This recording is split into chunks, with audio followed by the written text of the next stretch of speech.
4 رکعت والی نماز میں بھولے سے 2 ہی رکعت پر سلام پھیر دے۔ جیسے اگر کوئی شخص ظہر کی نماز پڑھ رہا ہو، تنہا ادا کر رہا ہو اور قید اولیٰ میں یہ سمجھ کر سلام پھیر دیا کہ 4 رکعتیں پوری ہو گئی، پھر فوراً یاد آیا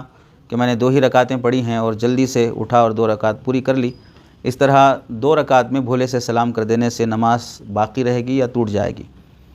جواب یہ ہے کہ اگر غلطی سے سلام پھیر دیا ہے، سلام پھیرنے کے بعد کسی سے بات نہیں کیا یا کوئی اور ایسا کام نہیں کیا جو منافی صلاۃ ہے، تو اس سے نماز فاسد نہیں ہوتی ہے، اور سلام پھیرنے کے بعد فوراً یاد آ گیا اور بلا تاخیر کھڑے ہو گئے، دیر نہیں کی، تو سجدہ سہو کی بھی ضرورت نہیں رہتی ہے۔ چنانچہ فتاوی شامی میں لکھا ہے الا السلام ساہیا للتحلیل اے للخروج من الصلاۃ قبل امامها على ظن اکمالها فلا یفسد الصلاۃ۔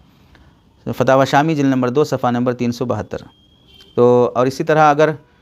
البتہ کھڑے ہونے میں یاد آنے کے بعد 3 تسبیح کے بقدر تاخیر ہو گئی تو اب سجدہ سہو بھی واجب رہے گا، کیونکہ قیام نماز کا رکن ہے، اور رکن میں اتنی تاخیر جس سے 3 تسبیح کی جا سکے تو اس سے سجدہ سہو واجب ہو جاتا ہے۔ البتہ نماز فاسد نہیں ہوگی جب منافی صلاۃ عمل نہیں پایا گیا۔